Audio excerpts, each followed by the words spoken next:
Friends, welcome to my channel. तो आज के वीडियो में हम लोग पढ़ने वाले हैं प्लांट टिश्यू के बारे में। तो इसमें एक क्लास हो चुका है, तो वो क्लास आप लोग नहीं देखे हैं तो ज़रूर देखिएगा।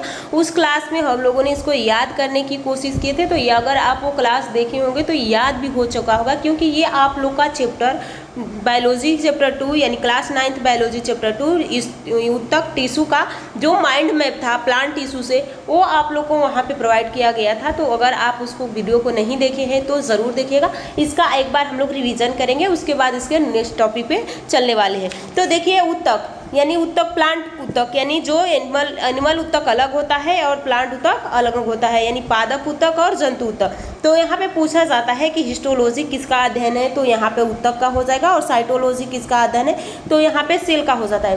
प्लांट को दो भागों में बांटा गया है, एक है विभाज्य उत्तक मेरिस्टेमेटिक टिश्यू और एक है अस्थायी उत्तक परमानेंट टिश्यू। फिर परमानेंट टिश्यू को दो भागों में बांटा गया है, जटिल उत्तक और सिंपल, यानी कम्प्लेक्स और सिंपल, सरल और जटिल। सरल में आप लोग का आ जाएगा जाइलम और फाइलम, यानी सरल को भी फिर दो भागों में बांटा गया है, जाइलम और फ्लोएम। और यानी जटिल को दो भागों में बांटा गया है, फिर सरल को तीन भागों में बांटा गया है, पेरेनकाइमा, कोलेनकाइमा, स्क्लेरेनकाइमा, मृदु उत्तक, स्थूलकोण उत्तक, दृढ़ उत्तक। उसके बाद जो आप लोग का विभाज्य उत्तक होता है उसको तीन भागों में बांटा गया है, शीर्ष विभाज्य उत्तक, पार्श्वी विभाज्य उत्तक, अंतर्वेशी विभाज्य उत्तक, यानी apical tissue, lateral tissue, intercalary tissue. फिर वहाँ पे जाइलम और फ्लोएम चार प्रकार की कोशिकाओं से मिलकर बना होता है।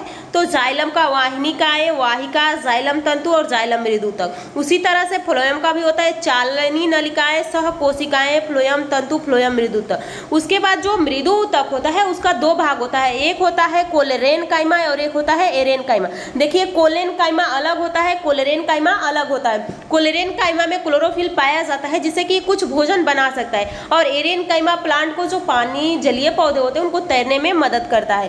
पूछा जाए कि जो प्लांट टिश्यू के उत्तक जनक किसे कहा जाता है, तो बीचेट को कहा जाता है। तो ये आप लोग का कुछ इंपॉर्टेंट था। उसके बाद अब हम लोग इसके एक एक करके पढ़ेंगे। तो अगला टॉपिक हम लोग का होने वाला है, तो ये आप लोग का अब हम लोग पढ़ने वाले हैं पादप उत्तक। तो पादप उत्तक में देखिए क्या पूछा गया है इसमें। वहाँ पे तो हम लोगों ने केवल माइंड मैप देखा था कि हम लोग को पढ़ना क्या क्या है और किस तरह से हम इसको याद कर सकते हैं। अब हम लोग बिल्कुल डिटेल से पढ़ने वाले हैं। तो पादप उत्तक यानी प्लांट टिश्यू, पादप में कोशिका निर्माण निश्चित स्थानों पर होता है।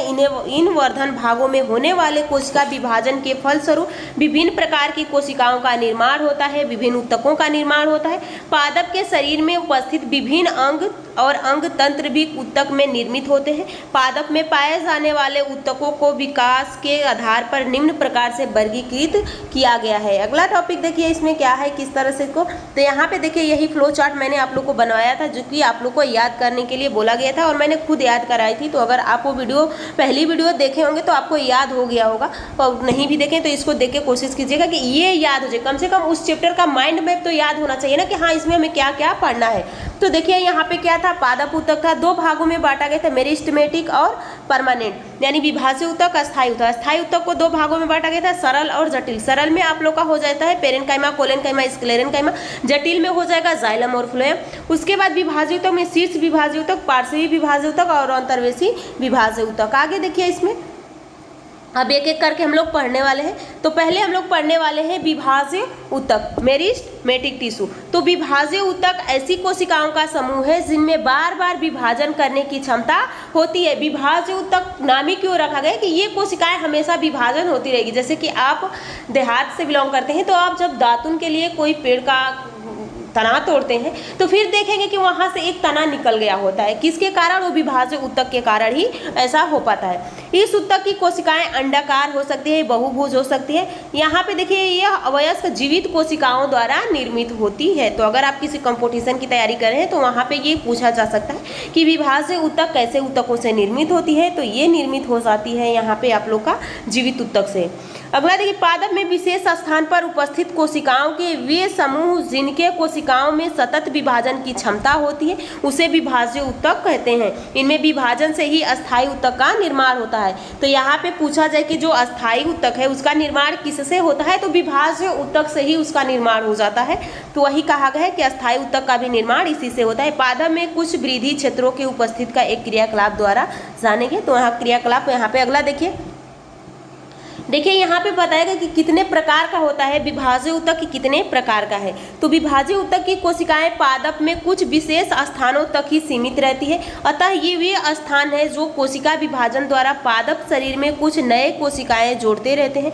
पादप में इनकी उपस्थिति के आधार पर यह निम्न प्रकार के होते हैं: शीर्ष विभाज्य ऊतक, पार्श्वी विभाज्य ऊतक और अंतर्वेशी विभाज्य ऊतक। अगला देखिए, शीर्ष विभाज्य ऊतक में एपिकल मेरिस्टेमेटिक में क्या कहा गया है कि यह जड़ एवं तने में शीर्ष के भाग में स्थित होती है। जैसे कि जड़ और तना के शीर्ष पे कौन सा विभाजन होता है, तो यहाँ पे पूछा लिया जाएगा कि ये बताइए जड़ और तना के शीर्ष भाग पे कौन सा विभाजन होता है, तो शीर्ष विभाज्य ऊतक होता है। इससे कोशिका विभाजन एवं विभेदित यानी डिफरेंटेटेड होकर अस्थायी ऊतक परमानेंट टिश्यू का निर्माण करती है। इसकी कोशिकाएं छोटी, अंडाकार या बहुभुज होती हैं। अगला देखिए, यहाँ पे अगला है पार्श्वी विभाज्य ऊतक यानी लेटरल मेरिस्टेमेटिक। यह ऊतक जड़ एवं तने के पार्श्वी भाग में, जैसे कि यहाँ पे ये प्लांट है तो प्लांट ये यहाँ बीच वाले भाग में कौन सा विभाजन होता है, तो पार्श्वी विभाजन होता है। इस एवं द्वितीय वृद्धि करता है, इसके द्वारा संवहन ऊतक का निर्माण होता है